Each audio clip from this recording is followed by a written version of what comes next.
Channel. செய்திகள் வாசிப்பது உங்கள் ராம்.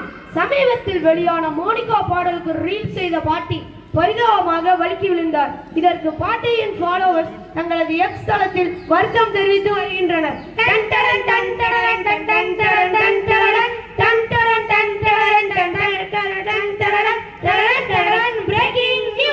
வழக்கம் போல் மாணவன் தாக்கியதால் ஆசிரியர் படுகாயமடைந்து மருத்துவமனையில் அனுமதிக்கப்பட்டுள்ளார். இதை பற்றிய விவரங்களை வழங்க செய்தியாளர் சுரேஷ் இணைந்துள்ளார். வணக்கம் சுரேஷ், தொடர்பில் இருக்கிறீர்களா? இருக்கிறேன். வணக்கம் சுரேஷ், ஆசிரியர் தாக்கப்பட்டதற்கான காரணம் என்ன? ஆசிரியர் தற்போது எப்படி இருக்கிறார்? ராம், தற்போது ஆசிரியர் சுய நினைவிற்கு திரும்பியுள்ளார் ராம். மேலும் ஆசிரியர் நாளைக்கே பணிக்கு திரும்புவதாக கூறியுள்ளார் ராம். இதில் அதிர்ச்சி ஊட்டும் தகவல் என்னவென்றால், ஆசிரியர் குட் மார்னிங் கூறியதால் வெறுப்படைந்த மாணவன் ஆசிரியரை சரமாரியாக தாக்கியுள்ளான் ராம். மிக்க நன்றி சுரேஷ். மகளே, இது போன்ற சுவாரஸ்யமான செய்திகளுக்கு இணைந்திருங்கள் உங்கள் டப்பாங் சேனலுடன். டேய் சாமிநாதா, ஸ்ரீனிவாசா, நேத்து நான் உனக்கு ஒரு ரீல்ஸ் அனுப்பினேனே, பாத்தியாடா? பார்த்தேன். நான் உனக்கு குட் மார்னிங் அனுப்பினேனே, பாத்தியா? பார்த்தேன்டா.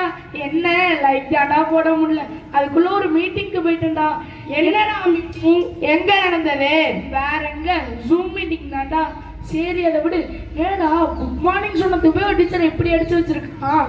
ஆமாண்டா, என்னத்த சொல்ல, நம்மலாம் அந்த காலத்துல எப்படி இருந்தோம். அப்பா என்னப்பா பண்ணீங்க? சொல்லுங்கப்பா. அதுவாடா, அன்னைக்கு ஒரு நாள் ஃபிளாஷ்பேக். ஏ சாமிநாதா, உள்ளேனையா, திருமூர்த்தி, உள்ளேனையா, சுந்தரம், உள்ளேனையா, திருமூர்த்தி, உள்ளேனையா. நேத்து கொடுத்த வீட்டு பாடம் எல்லாம் முடிச்சியால? முடிச்சிட்டோம் ஐயா. யார் நாங்க திருச்சி முடிச்சு எடுக்கிறவன்? ஐயா, திருமூர்த்தி தாயா வீட்டு போட முடிக்காம உட்காந்துருக்கான். ஏல நீ ஏன் ஒழுங்கா வந்துரு, இல்ல உன் தோலை முடிச்சு உப்பு கண்டா போட்டுருவேன். ஐயா மன்னிச்சிருங்கய்யா. உனக்கு வீட்டு பாடம் முடிக்காம என்னால வேலை உனக்கு? ஐயா நாளைக்கு செஞ்சுட்டு வந்துடுறேயா. இன்னைக்கு ஒரு நாள் உன்னை விடுறால. ஐஸ் வண்டிடா. டேய் சாமி, ஐஸ் வண்டிடா. ஆமாடா, ஐஸ் வண்டிடா. எங்க ஆத்தாட்ட ஐஸ் வாங்க ரூபா கேட்டா ஆத்தா வையுதுடா. டேய், எனக்கு ஒரு யோசனைடா. என்னடா?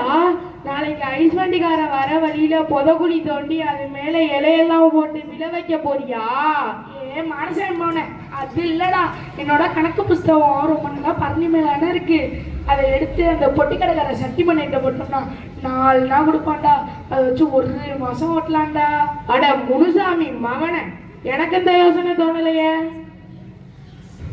அம்மா, வீட்டுக்கு வந்துட்டேன். எருமை மாடு, எத்தனை வாட்டி சொல்றது புஸ்தக பை தூக்கி போடாதானே?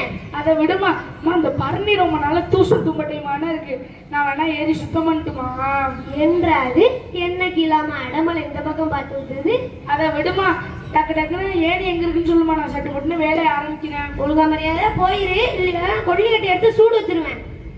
ஐயோ, இந்த அம்மா வேற. அப்பா, பரமா படிடா.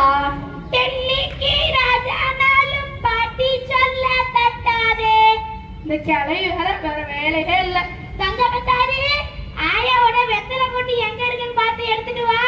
கிளவி போயிரு, நானே கடுப்புல இருக்கேன். அது ஒண்ணும் இல்ல, ஏனிய எங்கேயோ பார்த்த மாதிரி இருக்கு. ஆயா சொல்லாயா, என்ன ஒண்ணும் சொல்லாயா. டே சாமி, வாடா பள்ளிக்கூடத்துக்கு போவோம். வாடா போவோம்.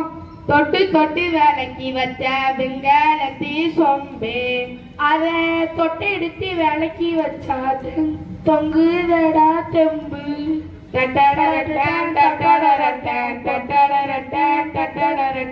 மாங்குயிலே பூங்குயிலே சேதி ஒண்ணு கேளு, அந்த மாலையிடும் நாளை இந்த நாளு. பாட்டாட பாருங்க, பாட்டு இருக்குடா உங்களுக்கு வைக்கிறேன் வேட்டு. ஐயா சாமியும் சீனியும் கணக்கு புஸ்தகத்தை எடுத்து இறக்கி போட்டாங்க ஐயா. ஏய் எரும மாட்டு பையனா, இங்க வாங்கல. ஐயா மனுஷங்க அமைதியா இருங்க. 2 பேரும் மைதானத்துல போய் தோப்பு கண்ண போடுங்க. 1 2 10 16 42 98 105 200. End of flashback. அப்பா எனக்கு ஒரு டவுட். என்னடா தமிழ் வெர்ஷன் புரியலையா? இப்ப ஒன்ஸ் அப்பான் a time. அப்பா நீ தான் சாரு கிட்ட அடி திட்டு பனிஷ்மெண்ட்லாம் வாங்கியிருக்கீல, அப்புறம் எப்படிப்பா போலீஸ் ஆன? அடே நான் ஒன்றும் சார்ட்ட அடி வாங்கினதுனாலையோ பனிஷ்மெண்ட் வாங்கினதுனாலையோ நான் போலீஸ் ஆகலடா. எங்கள் சார் எங்களை அடித்தாலும் பனிஷ்மெண்ட் கொடுத்தாலும் அவர் நடத்துகிற எங்களுக்கு புரியுண்டா, அதனால வேண்டாம் போலீஸ் ஆனேன். ஆமா உங்க டீச்சர் உங்களுக்கு எப்படி சொல்லி கொடுப்பாங்க? எங்க மேம் எங்களை அடிக்காம திட்டாம குணமா சொல்லி தருவாங்க, ரொம்ப பிடிக்கும். அததான்பா ஒவ்வொரு டீச்சர் ஒவ்வொரு விதத்துல பாடத்தையும் பக்குவத்தையும் சொல்லி தருவாங்க. அதனால கத்து கொடுக்கறது நம்ம சேவை, கத்துக்கிறது நம்ம கடமைப்பா. இததான் வெற்றி வேர்க்கையில என்ன சொல்லிருக்காங்கன்னா அப்பா நாங்க சொல்றோம்ப்பா, கற்கை நன்று